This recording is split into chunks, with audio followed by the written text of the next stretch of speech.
Twin most elegant delivery driver, Brad Dixon is retiring after years of service to the Central Coast pastry-loving community. This well-known and loved local man has always been a hard worker, but no one knew his real struggles. Struggles of concealing a life of adventure and heroism. These new developments have come as quite a shock to the community. Here are his family's reactions to these new discoveries.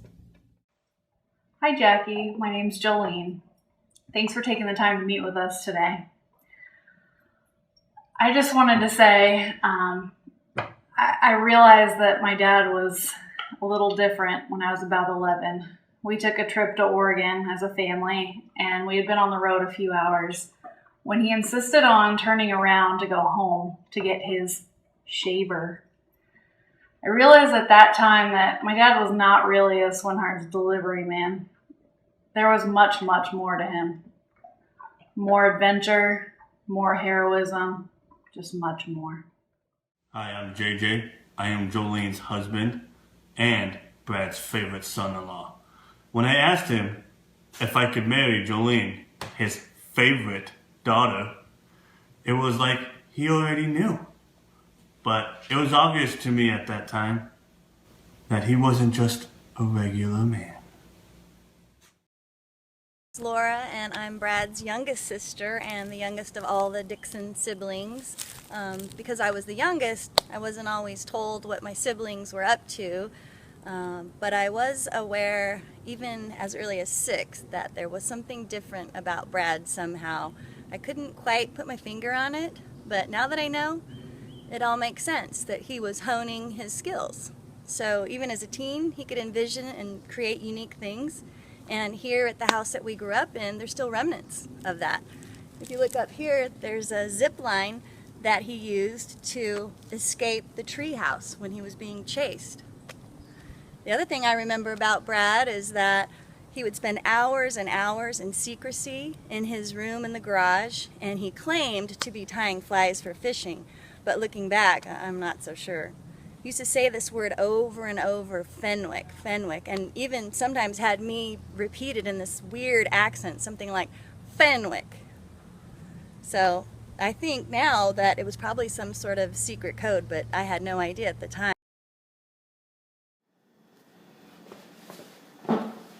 Hello everyone. As Brad's only son, I became the brunt of most of his training sessions, unfortunately. Because of this, you can understand why I was a bit apprehensive in sharing my stories. I mean, we are talking about the one and only Bradley Dixon. I had to make sure he was retiring. He was so busy trying to balance superhero life and family life as we were growing up that he had to shave while he was driving. Very dangerous with kids in the car. He was always wearing mismatched socks. Not as dangerous, but odd. I mean, what superhero has time to match their socks, I guess? Consider this. He was the only person at his job that actually brought his work truck home with him. I think that's a little odd. Brad was always enlisting us with his superhero projects. We helped him craft the most epic weapon ever, the whoopin' stick. The whoopin' stick was famous for making its victims scream, and the boom, smacks, and whaps could be heard all around Prunedale. We also often talked of a prototype device, the over-the-shoulder boulder holder. I never knew what that was until I got older.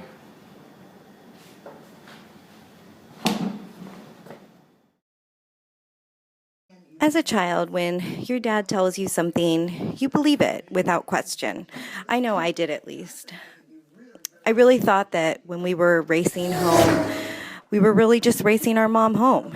When we were taking weird routes home and turning at incredible speeds, me and my siblings would be laughing, and my dad would never let us know there was any danger at all. My dad was awesome. He was an amazing dad. Hi, this is Lucy Liu, live on the scene with BSTV 1466. We now join Brad's sister Cindy, spelled C-Y-N-D-E-E, live via Skype. Am I live? You got it? Are you working it? Oh, okay. Hi, this is Cindy. Cyndee. And yes, Brad is my brother. I had no idea that he was a secret agent. He had lots of aliases growing up. I just thought it was for fun. I mean, he went by Snively, Barfly, Pillsbury Doughboy. All these things I had no idea. No one ever told me. And then, when we were kids, he would throw my toys over the hill. I guess it was some secret agent maneuver? I don't know. He always seemed a little different to me. Maybe that's why. I remember a couple of times riding home from Dad's house, going back to Mom's, and we had to sing Three Blind Mice really, really fast. Otherwise, we couldn't go home. I believe it was Blackie Road. But by fast, I mean all three of us had to sing very fast. So, three blind mice, see the run, like that. And I guess,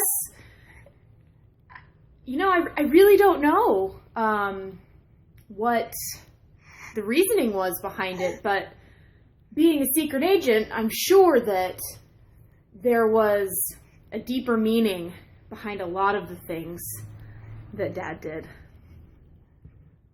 We knew him as Brad. That was the name he'd always had since the time that he came to us. It was actually very clever of the agency to position him in with a normal family in Prunedale, no less. We didn't think it was odd at all. He looked a little bit different than us. He acted a little bit different than us. But as kids, we didn't really think a thing about it. We just went on as if everything was normal. As he got older, he continued to grow in his job. He got ever more clever. There was always something up his sleeve. He was always staying one step ahead. So there were all kinds of little signs, but it wasn't until years later that I actually started to understand that Brad was a secret agent. And as he got later in his career, he finally went to work for a company called Svenharts. Svenharts, it turns out, is a spy agency. Svenharts is an acronym that stands for something very edible or something very, well, I don't know what it stands for because actually it's a secret. Hi, I'm Catherine, Brad's youngest. Now that I think of it, he always was trying to rescue things, like the bead that I stuck in my ear. I'm not sure that the vacuum cleaner was the best choice. Hold your horses. He used a vacuum to suck a bead out of your ear? Are you kidding me? That's pure genius. Hi, Lucy. I'm Jesslyn, one of Brad's more gullible kids. I've known Brad for about 33 and a half years, and in those many, many years, I've heard many, many stories, including, but not limited to,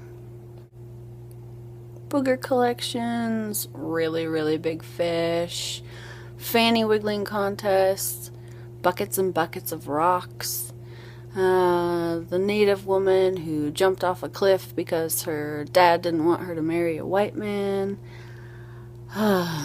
arrests, picking girlfriends at Safeway.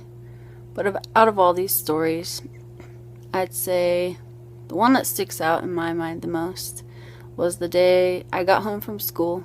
I was about 6 years old, and I found some dog tags in my dad's room. So I asked him what they were from, and he told me he was a Navy SEAL. So I envisioned him swimming in the ocean with pods of seals,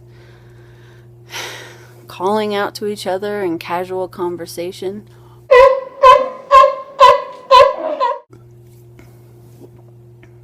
No one believed me that he was a SEAL. Now they do. And just think, if he was once a SEAL and now he's a man, what can't he do? This is Lucy Liu on the scene now. Back to the studio. We are now being joined by Brad's brother Steve, who is in the Witness Protection Program and has asked for his identity to not be revealed. Oh bollocks, can we edit that? No, we're live. Pressing on, here's Steve. It's an American success story. He saw an opportunity and he took it. Pastries are like any other commodity. You buy low, sell high. No mystery. He actually tried other things first. He even tried pork bellies, but they got really soft and mushy on the store shelf. And as it turned out, people were not inclined to pick up a soft pork belly to have with their coffee in the morning. So he finally hit that magic combination of buying pastries for pennies on the dollar and selling them to diabetics. It's genius when you think of it. There's absolutely no evidence of any offshore accounts, and on the advice of my attorney, I can't say any more about it. 유미라입니다. 그냥 브라드 딕슨 사람은 리타이어링 하고 있습니다. 안녕. Dixon? Brad Dixon. Yeah, I knew Brad. We were in Navy SEALs together. He talked me out of ringing the bell. First tour of Desert Storm, you know how some guys bring a knife to a gunfight? Brad brings a mustache to a beard fight.